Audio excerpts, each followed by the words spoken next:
Okay, welcome to session 17 team. In this session, we are going to see the data-driven style of writing the test. In the previous lecture, we have seen the BDD style of writing test. So now we are going to extend it a little bit with this new style of writing the test in data-driven style. ठीक है? So इसमें क्या होता है ना हमें quickly पहले एक लिंक है जो मैं ओपन करना चाहता हूँ। रोबोट फ्रेमवर्क का ये इनबिल्ट फंक्शनलिटी है। रोबोट फ्रेमवर्क इनबिल्ट देता है, हमें कोई इसमें लाइब्रेरी वगैरह इंस्टॉल इंस्टॉल करने की जरूरत नहीं है। ठीक है, इसमें हम क्या करेंगे, हम जो डेटा है ना, जैसे मान लो कि तुमको कोई भी एक्शन परफॉर्म करना है तुम्हारी साइट पे। फॉर एग्जांपल अगर कोई अपॉइंटमेंट बुकिंग की एप्लीकेशन है जिसमें आपको multiple different different types of user से आपको अपॉइंटमेंट बुक करना है with different different time slots, तो you can keep that data in the test cases rather than in your separate keywords. मतलब क्या है, डेटा को आप कीवर्ड में हार्ड कोड ना करके उनको टेस्ट केसेस लेवल पे रख के with different different kinds of data आप अपने टेस्ट को रन कर सकते हो। ठीक है, एक और एग्जांपल मान लो कि अगर आपको एक एप्लीकेशन का लॉगिन फीचर चेक करना है with valid, invalid, blank credentials and everything. एक एक लॉगिन एप्लीकेशन को चेक करना तो यही सारे टेस्ट केस होते हैं, right. Valid and invalid, valid में क्या है भैया, वैलिड यूजर ने वैलिड पासवर्ड डाला, लॉगिन करके देखा लॉगिन हो रहा है कि नहीं, लॉगिन हो रहा है तो दैट मींस कि आपका टेस्ट पास हो गया, मतलब राइट। और इनवैलिड टेस्ट केस में भी क्या होता है कि मान लो इनवैलिड क्रेडेंशियल डाले और वहां पे वैलिडेशन मैसेज आ गया, तो भी आपका टेस्ट केस पास हो गया कि हाँ भाई हमारा एप्लीकेशन जो है प्रॉपर्ली फंक्शन कर रही है ना, लॉगिन अलाउ नहीं हो रहा है और प्रॉपर वैलिडेशन मैसेज आ रहे हैं उस केस में। ठीक है, तो इस तरीके के अगर टेस्ट आपको क्रिएट कर रहे हैं इन रोबोट फ्रेमवर्क, तो वो हम कैसे कर सकते हैं, that will see today. Okay, so let me go to this link directly. तो यहाँ पे आपको दिख रहा है, यहाँ पे डेट ड्रिवन स्टाइल, ये अपना टेबल मतलब एक रोबोट फ्रेमवर्क का ही इनबिल्ट डॉक्यूमेंटेशन है। अच्छा, एक एक लिंक और है जिसको मैं खोलना चाह रहा हूँ, वो एक्चुअली इसमें नहीं है, रुकना है ना। Data driven style, data driven testing in robot framework, directly इसको सर्च करता हूँ मैं। अब इसमें जाता हूँ पहली लिंक में जो, ओके ऑलराइट। तो ये जो दो डॉक्यूमेंटेशन है ना, ये बहुत इंपॉर्टेंट है, दोनों ही रोबोट फ्रेमवर्क के हैं। सो अपने को इनको ही गो थ्रू करना है। So first of all let's see this document, इसी से हमने बीडीडी भी पढ़ा था, आपको लास्ट टाइम याद होगा। ये देखो, बीडीडी भी हमने इसी से डॉक्यूमेंटेशन को फॉलो करके अंडरस्टैंड किया था, और इसी डॉक्यूमेंट को फॉलो करके हम डेटा ड्रिवन भी अंडरस्टैंड करेंगे। So let me put this link in my PPT as well. All right, now going here, क्या होता है using data driven syntax in robot framework, what is this? Data driven syntax, the test cases can be written in data driven style where test cases can use only one high level keyword that hides the actual test workflow. These tests are very useful when there is a need to test the same scenario with different input or output data. ठीक है, अब ये थोड़ा सा आपको obviously इसकी language समझ नहीं आ रही होगी, बट जो भी मैंने इसके पहले बोला इंट्रोडक्शन में, वही चीज हम यहाँ पे ये लोग बता रहे हैं समरी में। ठीक है, इसमें क्या है, the test template setting defines the keyword which is executed for every test case. The test cases section just contains the test case name, the arguments for the keyword defined in the test template setting. ठीक है, अब ये जो point है ना, ये थोड़ा सा समझने वाला पॉइंट है। ठीक है, इसमें क्या करना होता है ना, आ, एक काम करता हूँ मैं, आपको क्विकली जाता हूँ अपना आरएफ ट्रेनिंग वाले में। Right, this is our whole project जिसमें हम पूरा कंप्लीटली अपना काम कर रहे हैं। मैं क्विकली इसमें एक काम करता हूँ, एक अलग से डायरेक्टरी बनाता हूँ which is data driven testing. Alright, ये एक नया मैंने डायरेक्टरी बना ली है। अच्छा, इसमें सबको स्क्रीन दिख रही है, और ये जो टेक्स्ट है वो रीडेबल है, या जूम करूँ थोड़ा सा? चलो, आंसर मींस नो, दिख रहा है एवरीथिंग मतलब। Yes readable. ठीक है। रीडेबल है। ऑलराइट, इसके अंदर मैं एक काम करता हूँ, एक डेटा ड्रिवन टेस्ट सूट बना रहा हूँ, है ना, डॉट रोबोट। ओके, अच्छा तो दोस्तों, जैसे आप लोग जब काम कर रहे हो और कुछ लोग काम भी कर रहे हैं, तो मैं थोड़ा सा नोटिस कर रहा हूँ कि जो आप फोल्डर का नाम दे रहे हो और जो आप अपने सूट फाइल का नाम दे रहे हो, उसको प्रॉपरली नहीं दे रहे हो, तो थोड़ा सा ये ध्यान रखो। ये जो फाइल है ना डॉट रोबोट वाली, ये आपका टेस्ट सूट है, इसको टेस्ट सूट बोलते हैं। ठीक है, तो इट्स बेटर कि आप इसके नाम में ही अपेंड कर दो चीजों को। और अगर ये इसमें भी आपको कंफ्यूजन हो रहा है तो भले ही डेटा ड्रिवन टेस्टिंग फोल्डर नाम दे दो इसको, या डेटा ड्रिवन टेस्टिंग डायरेक्टरी नाम दे दो, लाइक दिस। देखो मैं इसको अगर मुझे रीनेम करना है तो मैं शिफ्ट F6 दबाऊंगा। एक मिनट ना, वो गाड़ी चली जाए जरा यार, कचरे की।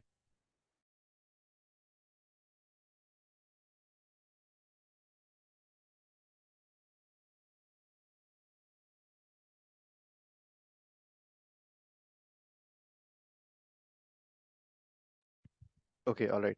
सो यहाँ पे देख रहे हो डेटा ड्रिवन टेस्टिंग डायरेक्टरी, ये डायरेक्टरी बना दी मैंने और यहाँ पे डेटा ड्रिवन टेस्टिंग सूट बना दिया मैंने।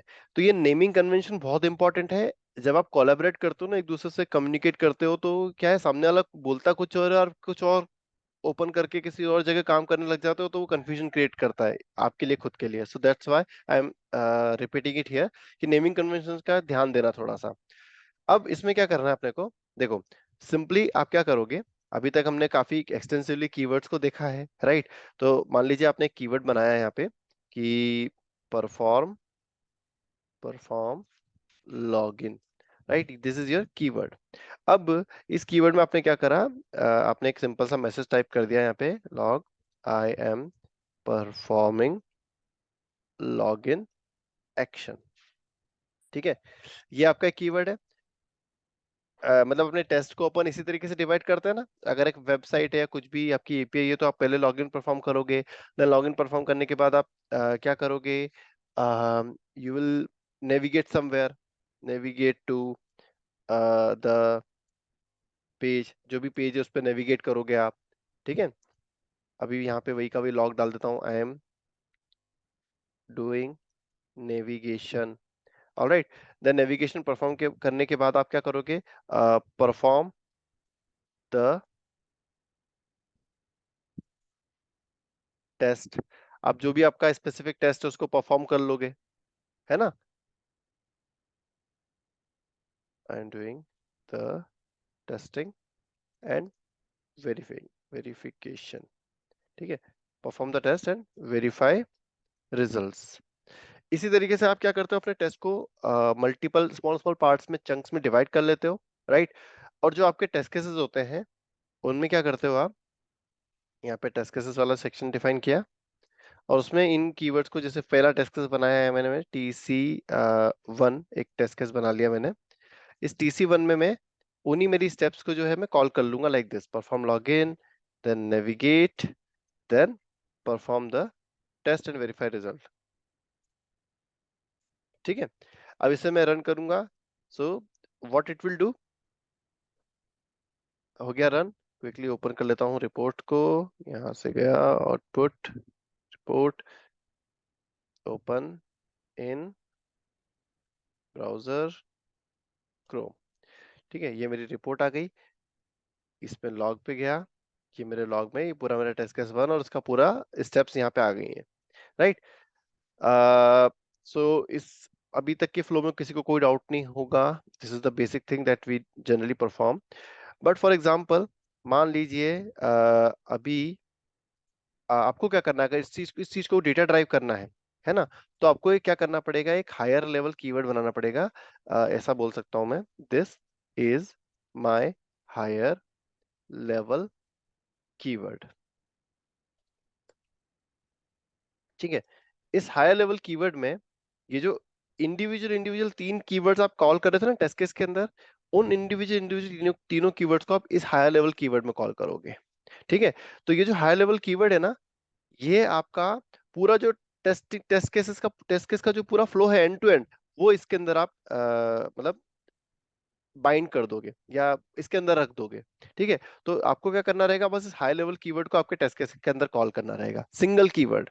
तो अभी इसको रन करोगे ना, तो भी वही का वही आउटपुट आएगा, कोई चेंज नहीं होगा। बस क्या होगा कि आप पहले क्या टेस्ट केस के अंदर ये तीनों चीजों को इंडिविजुअल इंडिविजुअल कॉल कर रहे थे।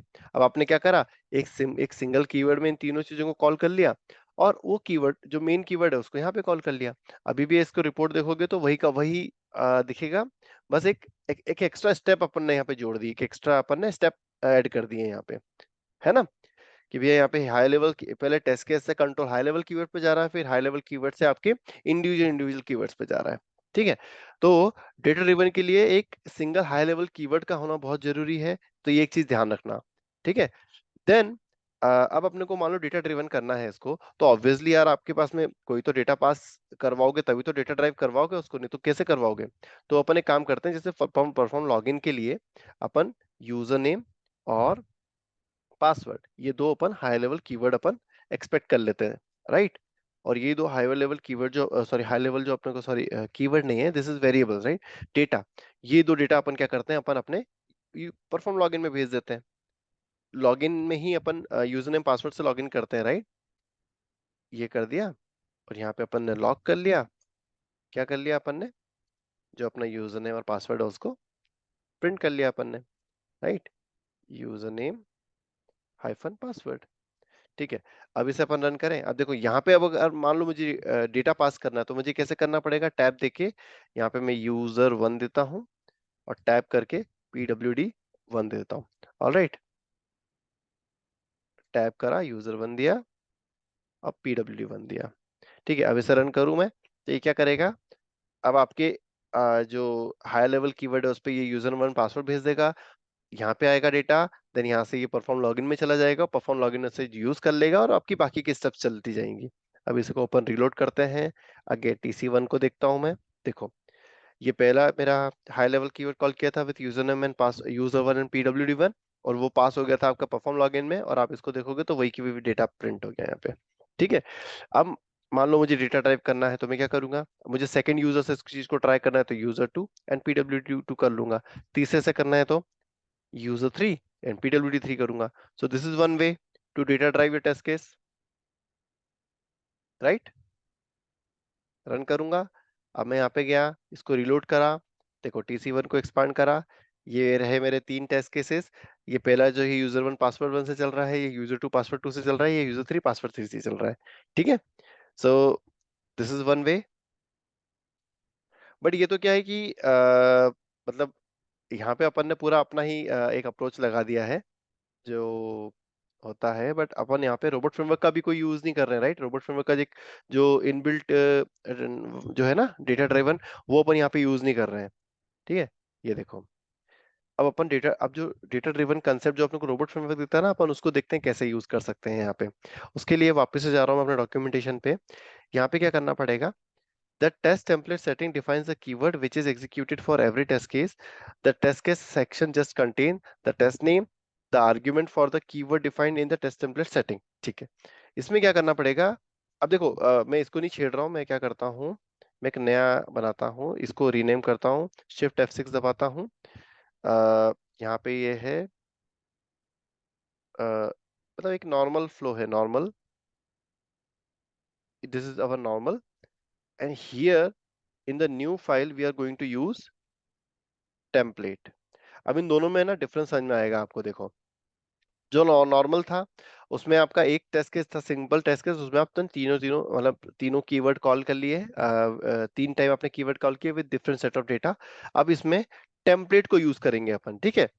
तो अप्रोच वही रहेगी, एक हाई लेवल कीवर्ड होना चाहिए आपके पास में, राइट। इस हाई लेवल कीवर्ड को आप अपने टेस्ट केस के अंदर क्या करोगे, देखो थोड़ा सा नीचे स्क्रॉल कर रहा हूँ, ओके। क्या करना है, सबसे पहले तो सेटिंग्स वाले सेक्शन में अपने को एक टेस्ट टेम्पलेट डिफाइन करना रहेगा, ठीक है। So here will need to define settings, और यहाँ पे अपन डिफाइन करेंगे टेस्ट टेम्पलेट, और इस टेम्पलेट में अपन बता देंगे कि यार ये जो हाई लेवल कीवर्ड है, this is my template, this is the template which should be use as a test case, ठीक है। तो ये डिफाइन कर दोगे जब आप, तो ऑलराइट, ठीक है। फिर इसके बाद क्या करना है आपको, जो ये टेस्ट केसेस वाला जो सेक्शन डिफाइन करते हैं ना, इस सेक्शन में ही आपको आपको जो डेटा है वो बताना रहेगा, like this user name and PWD, because ये हाई लेवल जो कीवर्ड है ना, ये हाई लेवल कीवर्ड को दो आर्गुमेंट चाहिए, user name and password, right. तो ये अपने को टेस्ट केसेस सेक्शन में भी बताना रहेगा, यहाँ नहीं बताना रहेगा, टेम्पलेट वाले सेक्शन में नहीं, अपने को टेस्ट केसेस वाले सेक्शन में बताना रहेगा कि इस कीवर्ड को कॉल करने के लिए हमें ये दो डेटा पास करने पड़ेंगे, ठीक है। देन उसके बाद में अब आप क्या कर सकते हो, देखो ये पूरी चीज हटा दो। अब यहाँ पे आप क्या करो, पहला टेस्ट केस बनाओ with perform test with admin credentials. ठीक है, अब मान लो एडमिन क्रेडेंशियल्स आपने डिफाइन कर दिए, एडमिन या वही ले लेता हूँ यूजर वन यूजर टू, जो लास्ट टाइम दिया था यूजर वन एंड pwd1। ठीक है, अब सेकंड टेस्ट केस डिफाइन करूंगा मैं यहाँ पे, perform test with super admin credentials, इसको user two and password two दे दिया। अब यहाँ क्या कर रहा हूँ, विथ कस्टमर क्रेडेंशियल्स। ठीक है, यहाँ मैंने क्या करा, नोटिस करना आप, मैंने सिर्फ टेस्ट केसेस को प्रॉपरली नाम दिया है यहाँ पे। ठीक है, ये देखो, राइट, ये टेस्ट केस सेक्शन में मैंने यूजर नेम पासवर्ड डिफाइन कर दिया कि भैया जो भी टेस्ट केस इस पर्टिकुलर सेक्शन के अंदर जितने भी टेस्ट केसेस आएंगे उनको ये डेटा पास करना मैंडेटरी रहेगा। और मैंने यहाँ पे अपने टेस्ट केसेस डिफाइन कर दिए विद प्रॉपर नेमिंग कन्वेंशन, और यहाँ पे मैंने डेटा पास कर दिया, user one pwd1 is my data. ठीक है, अब मैं इसे रन करूंगा। अब देखो यहाँ पे ना रन का बटन नहीं आ रहा है, बिकॉज ये टेम्पलेट वाला जो फीचर है ना, ये robot framework language server properly support नहीं करता है। So we can run it. कैसे रन कर सकते हैं, आप क्या करना, अपना RF ट्रेनिंग वाला जो फोल्डर है, ऑब्वियसली जो भी आपका फोल्डर रहेगा डायरेक्टरी, उसको ओपन करना, ओपन इन टर्मिनल। ठीक है, देन टर्मिनल में ओपन करने के बाद आप लिखना अपना रोबोट कमांड, देन -d करके बता देना कि जो भी रिपोर्ट्स है वो इस लॉग वाले फोल्डर में मूव कर देना, मतलब ऐसे रैंडमली कहीं भी मत पटकना, रोबोट को बता रहे हो। देन आपको वो पूरा पाथ ट्रेवर्स करना है। तो पाथ है टेस्ट सूट्स, टेस्ट सूट्स के बाद में आपका डेटा ड्रिवन टेस्टिंग। तो यहाँ पे लिखो डेटा, टैब मारो तो आगे आपका डायरेक्टरी, देन उसके बाद में आपका जो नाम है टेस्ट का वो है data driven test suite underscore template. तो कंट्रोल जैसे टैब मारा तो उसने पूरा डेटा लेकर आ गया मेरा, राइट। अब मैं इसे एंटर मारूंगा तो ये क्या करेगा, मेरे तीनों टेस्ट को, जो मैंने तीन टेस्ट यहाँ पे डिफाइन करे उन तीनों को रन करेगा। ठीक है, ये मेरी हो गया है रन। अब मैं क्या करता हूँ, ये मेरी पुराने रिपोर्ट थी, मैं इसको मतलब नहीं छेड़ रहा हूँ, मैं डुप्लीकेट करता हूँ एक न्यू टैब में अपनी नई रिपोर्ट को। सब क्या होगा, जैसे इसको डुप्लीकेट करा तो इसने क्या करा है, रीलोड कर लेता हूँ, रुको, इसको रीलोड किया मैंने, ऑल राइट। अब देखो, मैं इसको निकालता हूँ बाहर, इसको फेंकता हूँ राइट में और इसको रखता हूँ लेफ्ट में। ठीक है, अभी दोनों टेस्ट को तुम थोड़ा सा अंडरस्टैंड करने की कोशिश करना। आप यहाँ पे, ये पहला अप्रोच था जिसमें सिर्फ एक टेस्ट केस था, TC1 दिख रहा है, TC1 ये आपका टेस्ट केस था। और यहाँ पे अपने वो हाई लेवल कीवर्ड को with different set of data आपने यहाँ पे डिफाइन मतलब कॉल किया था, user one password one, user two password two, user three password three. और यहाँ पे अपने टेम्पलेट को यूज करके आपने तीन डिफरेंट टेस्ट बनाए थे यहाँ पे। ठीक है, और उन तीन डिफरेंट टेस्ट में आपका हाई लेवल कीवर्ड कॉल हुआ था, देखो हर उसमें हाई लेवल कीवर्ड कॉल हुआ है। ऑलराइट, देखो सेम सेम टू सेम चीज है, बट यहाँ पे डिफरेंस क्या आ रहा है, यहाँ पे एक ही टेस्ट केस था, यहाँ पे तीन डिफरेंट टेस्ट केस है। और यहाँ पे नाम जो है वो सिर्फ TC1 था, और यहाँ पे तीनों टेस्ट केस का नाम जो है वो प्रॉपर है, राइट। यहाँ पे नाम से पता चल रहा है कि यहाँ पे अपन एडमिन क्रेडेंशियल से टेस्ट परफॉर्म कर रहे हैं, यहाँ पे सुपर एडमिन से परफॉर्म कर रहे हैं, और यहाँ कस्टमर से परफॉर्म कर रहे हैं। तो ये this is the biggest difference, ये रीडेबिलिटी को काफी ज्यादा इंप्रूव करता है। ठीक है, यहाँ पे अदरवाइज क्या होता है, आपको खोल के देखना पड़ता है कि यहाँ पे यूजर वन एंड pwd1 है, फिर आपको खुद से दिमाग लगा के पता करना पड़ता है कि यूजर वन pwd1 किसको बिलोंग करता है, is it admin, is it super admin, और इज इट कस्टमर, किस टाइप का यूजर है ये। तो ये जो आपका एक प्रॉब्लम थी रिपोर्ट को एनालिसिस करने में या अंडरस्टैंड करने में, वो प्रॉब्लम इसने सॉल्व कर दी, राइट। आपके टेस्ट केस के नाम के अंदर ही आप डिफाइन कर सकते हो कि किस टाइप के डेटा से आप टेस्ट परफॉर्म कर रहे हो। ठीक है, ऑलराइट। सो अब वापस से अपन उसी चीज पे जाते हैं। क्या बोल रहा था, the test template setting defines a keyword which is executed for every test case. तो ये बता रहा है कि टेस्ट टेम्पलेट एक सेटिंग्स के अंदर एक टेस्ट टेम्पलेट सेटिंग है, जिसको आप जिसमें आप एक कीवर्ड बता दो जो कि हर टेस्ट केस के लिए रन होगी। ठीक है, the test cases section just contains the test case name. ठीक है, अब यहाँ पे वापस आऊं मैं, सॉरी, यहाँ आऊं, ट्रेनिंग यहाँ पे आया। तो जो टेस्ट केस वाला सेक्शन है ना, इस सेक्शन में आपको सिर्फ और सिर्फ क्या मेंशन करना है, एक मिनट वापस से इधर जा रहा हूं मैं, आपको मेंशन करना है द टेस्ट केस नेम। देखो जैसा कि अपन ने यहाँ मेंशन किया है, this is the name of my test case. ठीक है, then the argument for the keyword defined in the test template settings. तो हमारे टेस्ट टेम्पलेट सेटिंग्स में जो हमने कीवर्ड डिफाइन किया था, हाई लेवल कीवर्ड, उसके उसको कॉल करने के लिए जो रिक्वायर्ड आर्ग्यूमेंट्स है, वो हम यहाँ पे उनकी वैल्यूज हमें पास करनी रहेगी। ठीक है, सो अब ये जो नीचे एग्जांपल दिया गया है, इस एग्जांपल को भी आप रीड करोगे, so you will get the same thing. ये एक आपका हाई लेवल कीवर्ड था, उस हाई लेवल कीवर्ड में 2 आर्गुमेंट एक्सपेक्ट किए थे उसने, उनको लॉक कर दिया था। इस हाई लेवल कीवर्ड को उसने टेम्पलेट के अंदर डिफाइन कर दिया, और इस हाई लेवल कीवर्ड के लिए जो 2 आर्गुमेंट थे वो टेस्ट केस सेक्शन में उसने डिफाइन कर दिए कि ये 2 आर्गुमेंट सारे टेस्ट केस में पास होने चाहिए, और यहाँ पे उसने इंडिविजुअल टेस्ट केस का स्पेसिफिक नाम दे दिया जो उसको नाम देना था। ऑलराइट, और यहाँ पे उसने डेटा पास कर दिया। तो यहाँ पे दिख रहा होगा आपको, वेरिएबल भी दिख रहे होंगे, है ना? So that you can also do, एक वेरिएबल का सेक्शन डिफाइन कर दो, ट्रिपल स्टार वेरिएबल, और यहाँ पे मान लो आपका जो है एक वेरिएबल डिफाइन कर दिया आपने, यूजर नेम, ठीक है, और यहाँ पे दे दो यूएसई यूजर1, और पासवर्ड pwd और उसको दे दो pwd1। ऑलराइट, और आप चाहो तो इस वेरिएबल को भी यहाँ पे कॉल कर सकते हो, like this, dollar bracket user name and dollar bracket p password, sorry pwd। Alright, so इसको अब रन करो, you will get the same output which you got in the previous run. ठीक है, बस एक चीज थोड़ा सा ये है कि रन करने के लिए आपको ये यहाँ पे एक एक्स्ट्रा स्टेप जुड़ गई, आपको कमांड प्रॉम्प्ट से आके रन करना पड़ेगा, but don't worry about that, क्योंकि आपके जो भी टेस्ट केसेस आप पूरे सूट बना दोगे ना, तो वो सूट आपका कभी भी आप यहाँ से आके रन नहीं करोगे, सूट हमेशा ये कमांड प्रॉम्प्ट से ही रन होगा, आइदर इन द जेनकिन और any other CI/CD tool. So don't worry about that. ठीक है, so now let's go to the report. अब मैं इसको यहाँ पे आता हूँ, इसको रिलोड कर लेता हूँ रिपोर्ट को। देखो, you will get the same result without any failure. ये देखो, यूजर1 एंड pwd1 आपका प्रिंट हो गया यहाँ पे। ठीक है, सो that's it about like how to run our how to data drive our test. Okay, here we are keeping the data in the test case section itself, ये test case है और इसी section में हमने data भी रख रखा है हमने। ठीक है, फ्यूचर में we'll see कि how we can separate out, like ये जो data है ना, इसको हम एक external फाइल में भी रख सकते हैं, like आपकी CSV हो गई, XLS हो गई या XLSX हो गई, उसमें भी हम अपने डेटा को रख सकते हैं और डायरेक्टली हम वहां से डेटा को कॉल कर सकते हैं। ठीक है, will see that in upcoming sections. ठीक है, अब नेक्स्ट रहेगा कि हमको ये जो टेस्ट टेम्पलेट है ना, इसके बारे में थोड़ा सा स्टडी करनी चाहिए कि यार ये टेस्ट टेम्पलेट होता क्या है, that will C. Okay, so let's rejoin.